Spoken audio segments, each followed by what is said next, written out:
você, Vitor, falasse um pouquinho da sua coleção de livros, que você falasse meio que por cima, só para começar.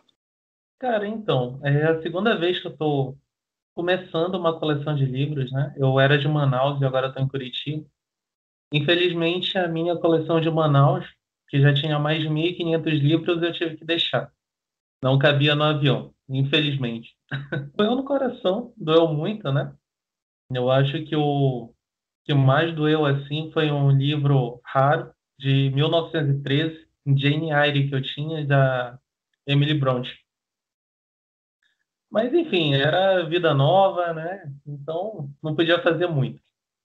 Daí aqui em Curitiba, eu comecei a me interessar muito pelo Tolkien, que eu descobri ser um autor fantástico. Eu acho que dos escritores estrangeiros, ele vai estar ombreando ali com o Fernando Pessoa. Para mim é o melhor escritor estrangeiro que existe. Bom, Porque todo mundo, quando fala de Tolkien, lembra automaticamente de Hobbit e Senhor dos Anéis. Mas você pode citar outros livros dele que você leu e que te marcaram bastante e que as pessoas não conhecem? tem alguns aqui que eu deixei separado, alguns, humildade de lado, tem uns 15 livros aqui. Primeiro de todas, As Aventuras de Tom Bombadil. Esse daqui é uma edição especial, né? Trilingue, se eu não me engano. Muito bom. Esse daqui é um poema sobre um personagem que até hoje ninguém sabe o que ele é, o que ele representa. E existem até teses de doutorado a respeito do que Tolkien quis representar com esse personagem, que é o Tom Bombadil. Nos filmes não dá para ver, infelizmente, né? Porque ficaria muito lenta a narrativa do filme, enfim. Então, linguagens diferentes para tipos de arte diferentes, né? Mas o Tom Bombadil, ele, por exemplo, não sucumbe ao poder do anel. Para ele é algo indiferente. Isso, esse daqui é um poema só dele. Só para ele, no caso, né? Esse eu nunca ouvi falar. Tem alguns debates sobre o que ele representa. Alguns dizem que ele seria uma visão científica pura, ou seja, aquela visão de realmente observar a natureza. Seria a ciência no seu estado mais belo, mais bucólico, né? Não aquela coisa, acelerador de partículas, alguma coisa do gênero. É um personagem extremamente carismático e muito atraente também, principalmente porque o Tolkien fez a questão de não dizer o que ele representa no final das contas. Os filhos de Húrin também. Os filhos de Húrin, ele é uma história que aconteceu no livro principal do Tolkien, que é o Silmarillion. O Silmarillion é como se fosse a gênese da Terra-média. Então, ali vai ter, desde a criação dos Ainur, como Eru e Ilúvatar criou o universo, a chama imperecível, os magos, enfim, lá vem. É o livro principal do Tolkien. Tanto que seria o primeiro livro a ser publicado, né? Só que era uma obra extremamente à frente do seu tempo. Então ele foi rejeitado por todas as editoras. Tanto que é uma obra póstuma. Quando o Tolkien lança o Hobbit, que está relacionado ao Silmarillion também, ele começa a ter uma porta de entrada para o mundo editorial. Né? Ele começa com Hobbit, depois vem algo mais substancioso, algo mais forte, que é o Senhor dos Anéis em si, né? Ele deixa de ser um livro infantil, que o Hobbit, apesar de tudo, ele é um livro infantil. Né? Inclusive, tem alguns fãs dos filmes que não aceitam essa característica. Né? É como que Os Filhos de Húrin é o livro mais triste de toda a obra. Esse daqui você tem que estar preparado espiritualmente para conseguir lê-lo. Ele se trata de uma maldição que os filhos de Húrin, que foi um ser humano, que brandiu espadas contra Melkor. Melkor é algo que não aparece nos filmes, né? Mas é o primeiro Senhor do Escuro. Ele sim é o grande vilão e grande protagonista, porque por ele as coisas surgiram do jeito que são. Quando ele tentou converter a melodia do Eru e Ilúvatar em algo ruim, Eru acabou pegando essas melodias de fúria, de raiva, e conseguiu mesclar e transformar em algo bom. Então, na verdade, ao mesmo tempo que ele é o grande vilão, o grande antagonista de toda a obra, ele também é responsável por todas as coisas boas. O Silmarillion mesmo, que para mim é a obra mais fantástica do Tolkien. Não conheço, mas a capa é bonita. Cara, é um livro que você pode ler, ele é pequeno, né? Ele é relativamente pequeno. Você consegue ler em uns 3 dias. Nossa, né?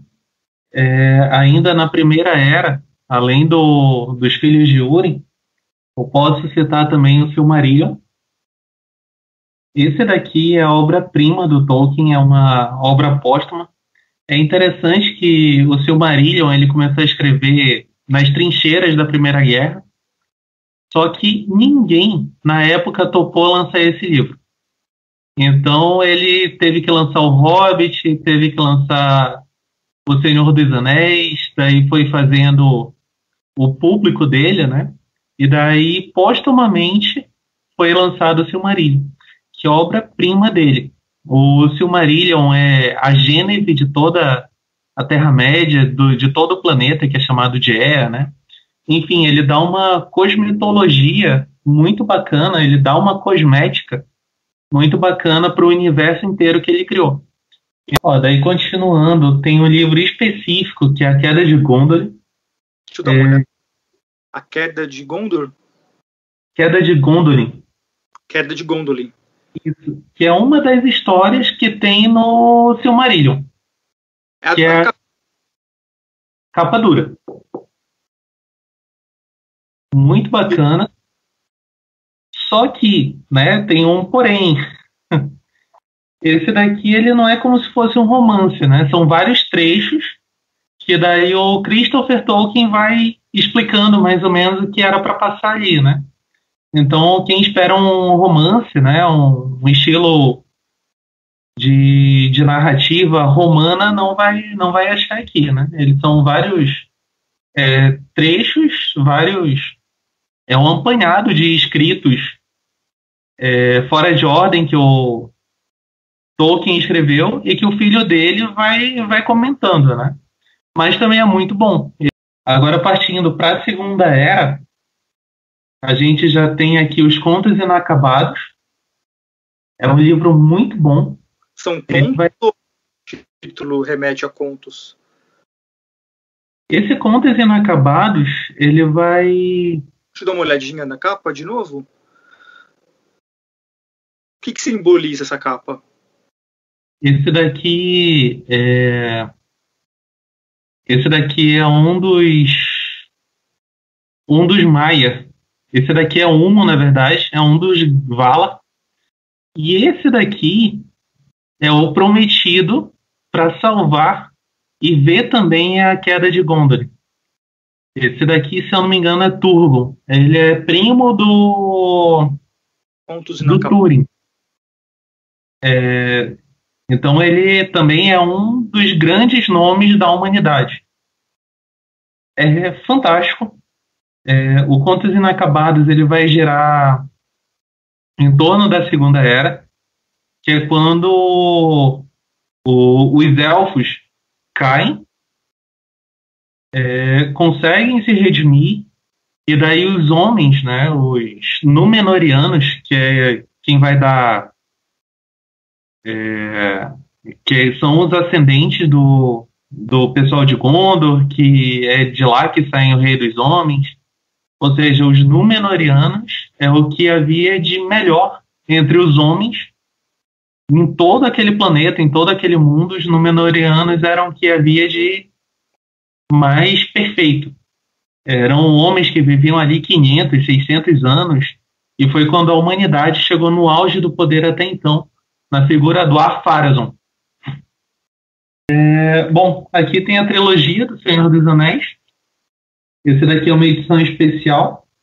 O Retorno do Rei, As Duas Torres e a Sociedade do Anel. Sociedade do Anel. Deixa eu dar uma olhadinha assim, na capa da Sociedade do Anel.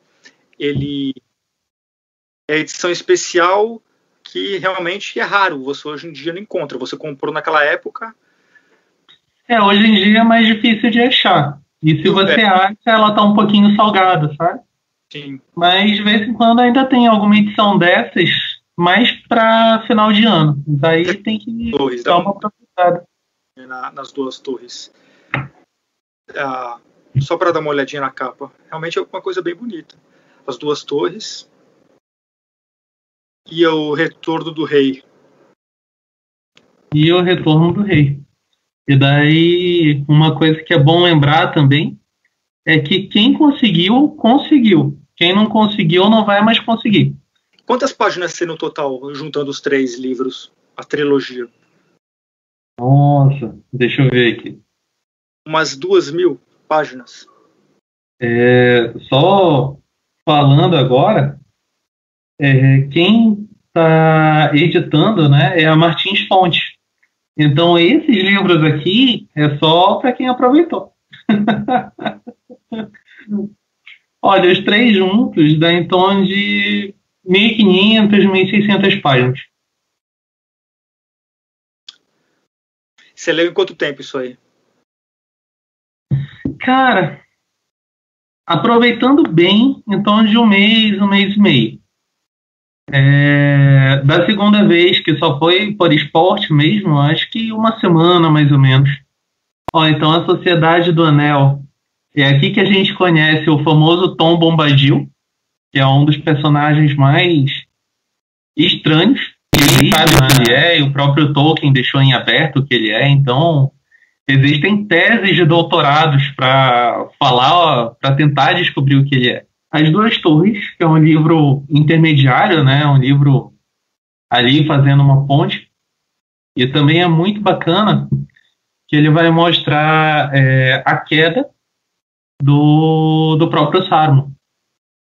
Que é interessante que ele foi retratado como Saruman, o branco, nos filmes, né? Ainda tem o Hobbit. Por algum motivo que eu desconheço, né? O pessoal não gosta de dizer que esse daqui é um livro infantil, mas é um livro infantil. Então, Mano, dá pra ler em 7 dias. O Hobbit, olha quantas páginas tem. É tranquilo. O Hobbit é pequenininho, 300 páginas. Essa edição também é especial, capa dura? Essa edição é especial, 75 anos. Até a própria página é diferenciada, qualidade da página. Sim. Enfim, esse daqui também é edição especial Martins Fontes. Então, quem aproveitou, aproveitou. Quem não aproveitou, não... só pagando bem mais caro. O Hobbit é bacana, por ser o primeiro livro realmente lançado pelo Tolkien, né? E acredito que ele tenha feito com características de livro infantil, porque realmente era o máximo, não diria o máximo, né? Mas era o que realmente os leitores, a grande maioria dos leitores naquela época conseguia absorver, né? Aqui a gente vai ter uma edição belíssima da Dark Side, que é uma biografia do Tolkien. Inclusive, o filme que saiu foi inspirado nesse livro. O filme do Tolkien que saiu foi inspirado nesse livro. Tem um filme dele? Não sabia. Teve um filme que também foi foi exibido em poucos cinemas. Realmente, para os fãs do Tolkien, né, basicamente. A capa é bíblica, parece uma capa da Bíblia. Desculpa, as páginas da Bíblia. Parece, inclusive eles tiveram... A Dark Side é fantástica, né? Eles tomaram cuidado até de... como se fosse o canto do livro, né? Como se estivesse velho. Queimado. Exatamente, é um cuidado fantástico que eles tiveram. Tô vendo. A Dark Side é uma editora muito, muito boa. Daí, continuando, a gente tem da própria HarperCollins, que agora é quem produz os livros do Tolkien, O Dom da Amizade. Esse livro aqui, eu já fiz uma resenha dele no meu canal. Inclusive, puder deixar na descrição do vídeo, eu agradeço. O Dom da Amizade?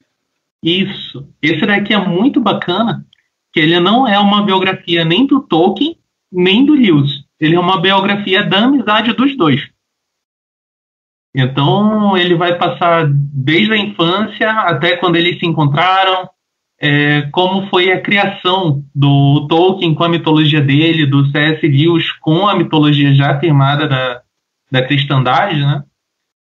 E daí é um livro que conta a biografia da amizade. Então é muito legal, muito bacana mesmo. Tem um livro que demorou anos para ficar pronto, né? E a gente tem o Roverandom. Roverandom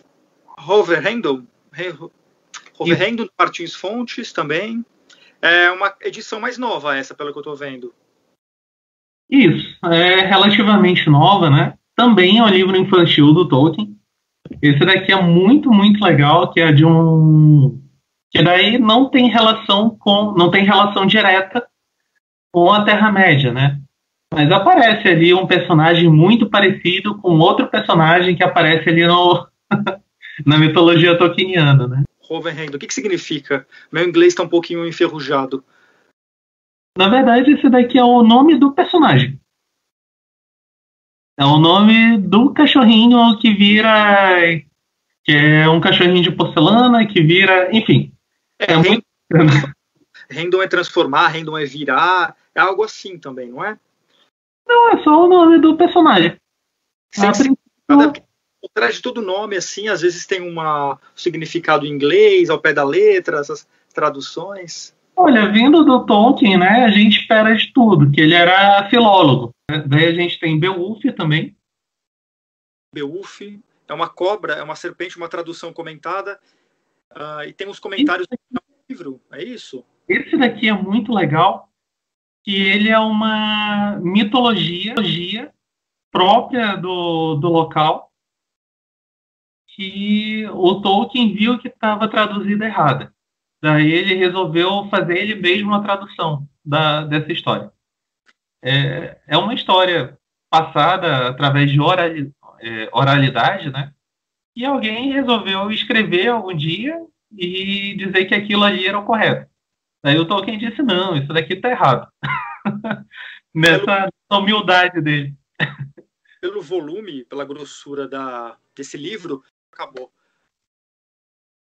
Ó, daí a gente vê o ápice da inteligência dele, né, com a Queda de Arthur. A Queda de Arthur é fantástico, que se trata de uma mitologia do Reino Unido, né? Que ele escreveu uma epopeia. Então é um poema, é um grande poema, né? E essa edição especial é legal, que vem com a tradução e com o original. E daí, qual é a genialidade nele? É que os versos do poema dele são todos aliterativos. Então, a rima não está no final do verso, está no início. Então, ele escreveu uma epopeia com versos aliterativos. É algo que, olha, sendo bem sincero, poucos escritores conseguiriam fazer. É algo que realmente precisa ser extremamente genial. Ele transcendeu o tempo e a genialidade dele na Queda de Arthur. É uma coisa assim que aqui no Brasil dizem que é difícil escrever versos finalizando com palavras proparoxítonas, né? E daí tem o Chico Buarque que escreveu uma música só com isso. Mas não chega a ser um livro, né?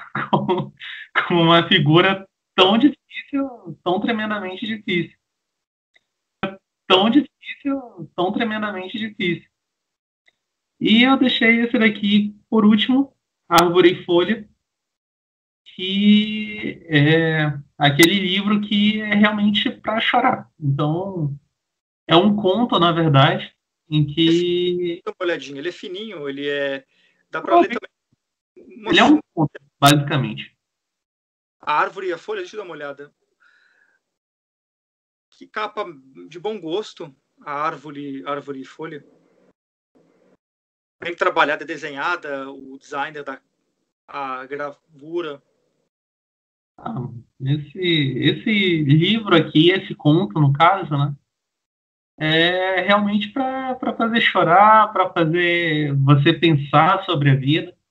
É um conto que fala sobre o tempo. Então, ele vai mostrando ali na figura de um objeto implacável, fazendo referência ao próprio tempo, que é implacável, que é algo que não importa o quão poderoso você seja, o quão inteligente você seja, o quão formidável você seja, o tempo é implacável. Então, vai passar por cima, vai